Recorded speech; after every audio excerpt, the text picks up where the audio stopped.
በር ላይ ቆማ የዮዲትን ሚስጥር ሰምታለች። ዮዲት እንግዲህ ከወንዶሰን አርግዣለሁ፣ ነፍሰ ጡር ነኝ፣ እባክህ ውዴ ቢያንስ ለልጅ ስትል ይቅርታ አድርግልኝ፣ በሆዴ ያስኩት እኮ ያንተን ልጅ ነው፣ ይቅርታ አድርግልኝ፣ ልጅ ላሳቅፍ ወልጄ እናትክንም እማማን አያት ላደርጋቸው፣ እባክህ ወንድዬ፣ የኔ ንጉስ፣ የኔ ጌታ ይቅርታ አድርግልኝ በማለት እንግዲህ ባላረገዘችው ልጅ እርጉዝ ነኝ ብላ ስታጭበረብር ስትዋሽ ቆይታለች። ይህንን ሚስጥር ግን እስካሁን ማንም አላወቀም ነበር። አሁን ላይ ግን ከእናቷ ጋራ ምንድን ነው ማድረግ ያለብኝ? ይህንን ነፍሰ ጡር ነኝ ስል የቆየሁትንስ በምን መልኩ ነው ላስረዳቸው የምችለው ብላ እንግዲህ እናቷን እየጠየቀች ትገኛለች።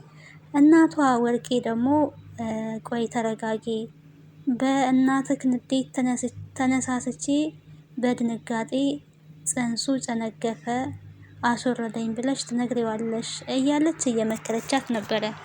ይህንን ምክር ግን ፀሐይ ለመስማት ፈልጋም እንኳን ሳይሆን ከአለምዬ ጋራ ተነጋግራ ስትመለስ በአጋጣሚ ወደ ጆሮዋ ይገባል። ይህንን ሰምታለች። እየሰማች ባለችበት እንግዲህ ዮዲት በሩን ከፍታ ስትወጣ ፀሐይም በር ላይ ታገኛታለች። ምንድን ነው የሰማሽው? በማለት ምን ያለበት ምን አይችልም እንደሚባለው የሰማሽው ነገር ምንድን ነው ካልነገርሽኝ በማለት አንገቷን ሲጥ አድርጋ ይዛት ነበረ። ይህንን ሚስጥር እንግዲህ ፀሐይ ሰምታለች። ለካ ነፍሰ ጡር አይደለሽም ማለት ነው ብላ በጣም ተገርማለች። ምክንያቱም ዮዲት ውሸትና ተንኮል ላይ ጥሩ አድርጋ ስለምትሰራ ስለምታውቅ ይህንን ሚስጥሯን ሰምታባታለች። የእሷ አፍቃሪ የሆነው እንግዲህ ለምን ታንቂያታለሽ? ልቀቂያት። ከዚህ በኋላ አንቺን ብትሆኚ እማዬ አንቺን ብትሆኚ ፀሐይን ማንም ሰው እንዲናገራት አልፈልግም ብሎ እንግዲህ ሁለቱንም ተቆጥቷል። ከዚህ በፊትም ሲናገራት ለአንዲት ሰራተኛ ብለህ እኔ እህትህን እንዴት ትናገራለህ እያለችው ነበረ። ማንም ሰራተኛም ልትሆን ትችላለች፣ ግን ስለ እሷ አይመለከታችሁም፣ ማንም ሰው እንዳይናገራት ብሏል። እንግዲህ ዮዲት ጉዲት በትናንትናው ዕለት በሁለት ነገር ተጋልጻለች። አንደኛ የውሸት እርግዝና እንደሆነ ስትናገር ተሰምታለች። ሲቀጥል ደግሞ አለም እንግዲህ ክችን ውስጥ ባስቀመጠችው ካሜራ እሷ የሰራችው ምግብ ላይ መርዝ ስትጨምር በካሜራ ተቀርጻለች ማለት ነው። አሁን ላይ ማስረጃ ከዚህ በፊት አጥተው የነበሩት አሁን ግን ለፖሊስ ለማስያዝ ትክክለኛ ማስረጃ አለም በካሜራ እየሰበሰበች ትገኛለች። ይሄንን ማስረጃ አሁንም ሌላ ደግሞ ለመሰብሰብ እየተጋች ትገኛለች። ዮዲት እንግዲህ ራሷው በዘረጋችው መርከብ ራሷው ልትገባበት ዳርዳር እያለች ትገኛለች። እንዴት አድርጌ ነው የምገላቸው? ቶሎ እንዲሞቱ እፈልጋለሁ። እስከ መቼ ነው እዛ ቤት እሳቸውን እያየው ያቺን ጥቁር ድንጋይ የሆነች አሮጊት እያየው እዛ ቤት መቆየት አስጠልቶኛል። እማዬ እንዴት አድርጌ ልግደላት? ቶሎ እንድትሞት ፈልጋለሁ እያለች እንግዲህ ዮዲት ከእናቷ ጋርም እየተመካከረች ነበረ። እኔ ግን ቀድሜ የማልገላት ካልሆነ ሊያጠፉኝ ይችላሉ እማዬ፣ የሆነ መፍትሄ አንጭ እያለቻት ነበረ። እቺ እግሯ የተያዘ አሮጊት ምን አድርጋ ነው ቀድማ አንቺን ልትገልሽ የምትችለው? ይልቁኑ ተረጋጊ፣ በችኮላ የሚሆን ነገር የለም። በአንዴ ደግሞ መድኃኒት ሰተሻት ከሞተች ልትጠረጠሪ ትችያለሽ። ሰው ነው የገደላት ሊባል ይችላል። ስለዚህ መረጋጋት አለብሽ ብላታለች እናትየዋ። እኔ ግን እሷን ማየት ሰልችቶኛል ነው እያለች ያለችው። ሰውን ለመግደል እንግዲህ የዚህ ናህል የክፋት ርቀት ነው የሚሄዱት እናትና ልጅ። እናትየዋ ወርቄ እንግዲህ ሰራተኛዋን በተደጋጋሚ እዛ ቤት ከገባይ ጀምራ ደሞዟ በሰበብ አስባቡ እየተወሰደ ነው የሚገኘው። ወጣ ሳለች ተብላ እንግዲህ ከዚህ በፊት የሁለት ወር ደሞዟን ተወስዶባታል። ይቀጥላል። ትናንትና እንግዲህ አንድ ብርጭቆ ሰበረች ተብሎ ብርጭቆ የተገዛው በ10 ሺህ ብር ነው። አንድ ብርጭቆ ተሰበረ ማለት ሌላው ብርጭቆ ጥቅም ሊኖረው አይችልም። ስለዚህ የ2 ወር ከ15 ቀን ደሞዝሽ በድጋሜ ተቆርጧል። በዚህም አትስማሚ ከሆነ ቤቴን ጥለሽ ውልቅ ማለት ትችያለሽ ብላታለች ማለት ነው። የእርሶ ብርጭቆ የተገዛው ወርቅ ነው ወይስ ብርጭቆ ነው? የተሰበረው እኮ አንድ ብርጭቆ ብቻ ነው፣ ሌላው ደግሞ ሊያገለግል ይችላል ብላ ብትናገርም እኔ የዝም ብሎ ብርጭቆ አይደለም የሚገዛው፣ የኔ እቃዎች ወርቅ የሆኑ እቃዎች ናቸው። ስለዚህ እንዳልኩሽ ነው፣ ሆድሽን እየሞላሽ ብቻ መኖር ነው ያለብሽ፣ ደሞዝ የለም ተብላለች ማለት ነው። ዮዲት እንግዲህ እዛ ቤት ተመልሳ የባሏን እናትና ባሏን ብትማጸንም ግን እንገልሻለን፣ እዚህ ቤት እንድትቆይ አንፈልግም ተብላለች። እባክዎት እማዬ ይቅርታ አድርጎልኝ፣ ከዚህ በኋላ አላጠፋም፣ ይቅር በሉኝ፣ እርሶ እኮ ጨካኝ አይደሉም ብትለም እንግዲህ ማንም ሊሰማት ፈቃደኛ አልሆነም። ይቅርታ ላረግልሽ የምችለው ከገደልኩሽ በኋላ ነው እንጂ ይቅርታ ላረግልሽ አልችልም። ጭካኔን ደግሞ አንቺ አስተምረሽኛል። አሁን ጨካኝ ነኝ፣ ሩሩ አይደለሁኝም። ሁሉንም ከአንቺ ነው የተማርኩት። ይቅርታ አላደርግልሽም፣ ለሰራሹ ግፍ ሞት ይገባሻል፣ እገልሻለሁ ነው እያሏት ያሉት እማማ እንግዲህ ወንዶሰንም እናቴን እስካሁን ስትወዲ ቆይተሻል፣ ምስኪኗ እናቴን። እኔ ይቅርታ ባረግልሽ እሷ ይቅርታ የምታደርግልሽ ይመስልሻል? እስኪ ንገሪኝ።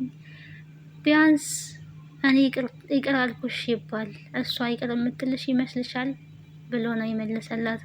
የእኔ ውድ በትዳራችን ሶስተኛ ሰው አይግባ፣ እኔ እናንተ ብቻ ሆነን እናውራ ብትለውም ልጄ ከዚህ በኋላ ነቅቷል። በአንቺ ሲጭበረበር እስካሁን ኖሯል። ከዚህ በኋላ ግን እያጭበረበርሽ መኖር አትችም። ልጄ ሁሉንም ነገር አውቋል ብላው እንግዲህ መልሰውላታል። ዮዲት እንግዲህ ተስፋ ቆርጣ በፍራቻ ላይ ነው የምትገኘው። አሁን የበለጠ እንግዲህ አሁን ላይ መረጃዎቿ ሲወጡባት ደግሞ ዮዲት ያበቃላታል። እራሷ በቆፈረችው ጉድጓድ ሰውን ለመግደል ስትዘጋጅ ቢሆንም ከቤት ደግሞ ተባራለች። እናቷም እኔ ጋር መቀመጥ አትችይም፣ በጥንቃቄ ሁሉንም ነገር አድርጊ ብዬሽ ነበረ። አንቺ ደግሞ የባልሽን እናት ለመግደል ሙከራ አድርገሽ ትከሰሻለሽ። ከዛም በኋላ የወንጀለኛ ተባባሪ ልባል አይገባም፣ እኔ ቤት እንድትቆይ አልፈልግም ብለው ማስጠንቀቂያ ሰጥተዋታል፣ የራሷ እናትም። ስለዚህ የዮዲት ጉዲት እንደ ስሟ መውደቂያዋ የት ይሆን የሚለው በጣም አሳሳቢ ነገር ነው። ተንኮል እንግዲህ ኑሮን ብቻ ህይወትን ብቻ ሳይሆን አሟሟትንም እንኳን ያበላሻልና የዮዲት ጉዲት ህይወቷ ብቻ ሳይሆን አሟሟቷም እየከፋ እንደሚሆን እንረዳለን ማለት ነው። ከዚህ ድራማ እንግዲህ ብዙ ነገሮችን እንማራለን።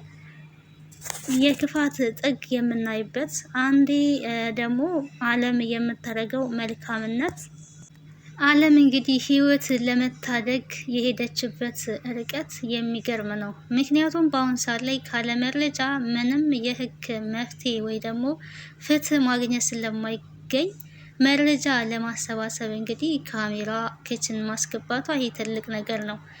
አንዲት የቤት ሰራተኛ ይሄንን አህል ለቤተሰቡ ሰላም እና ለቤተሰቡ ደህንነት ተጨንቃ ይሄንን ማድረጓ ሊያስመሰግናት ይገባል። ሁለቱም ሰራተኞች እንግዲህ ፀሐይና አለም ምርጥ ሰራተኞች ናቸው። ቅልብ ያላቸው ናቸው። አንዳንዴ ሰራተኛን የቤት ሰራተኛን ሰው እንደ ሰው አይመለከትም። ነገር ግን ሰው ነው። ምናልባት የኢኮኖሚ ከፍታና ዝቅታ ሊሆን ይችላል እንጂ እንደዚህ መልካም ልብ ያላቸው በጉልበታቸው ጥረው የሚኖሩ እንዲሁም ደግሞ ባሉበት ቤት የሰውን ህይወት መታደግ የሚችሉ እንደ አለም አይነት ፀሐይም እንግዲህ በጣም ክፉ የሆነ ቤት ውስጥ ገብታ እሷ ግን በመልካምነቷ አሸንፋ የዮዲት ወንድም እንኳን እንደዛው ክፉ ሆኖ የነበረውን አሁን ላይ ግን በፍቅር በፀሐይ ፍቅር የተነሳ መልካም ሰው ሆኖ ተገኝቷል። እናቱንም እንኳን ከዚህ በኋላ መልካም ሰዎች ነው መሆን ያለብን፣ ክፉ ስራ ላይ ስንሰማራ ቆይተናል፣ ያ ግን ሊጠቅመን አልቻለም። አሁን መልካም ነው መሆን ያለብን፣ ከክፋት ስራዬ ተመልሻለሁ፣ የቆረጥሽባትን የፀሐይን ገንዘብ መልሽላት፣ ካልሆነ እኔ እሰጣታለሁ በማለት እንግዲህ ገንዘብ ሲሰጣት አይተናል። እናቱ ገንዘብ ቆርጣ አጠቃላይ መቁረጥ ሳይሆን የወር ደመወዟን ነበረ የተቀበለች እና የከለከለቻት። ግን ልጃቸው ለቤተሰቦችሽ መላክ ስላለብሽ ብድር ነው በሚል ሰበብ እንግዲህ ለቤተሰቦችሽ ላኪ ብሎ እናቷ ስትከለክል እሱ ሰጥቷል። ያው መልካምነት ነው።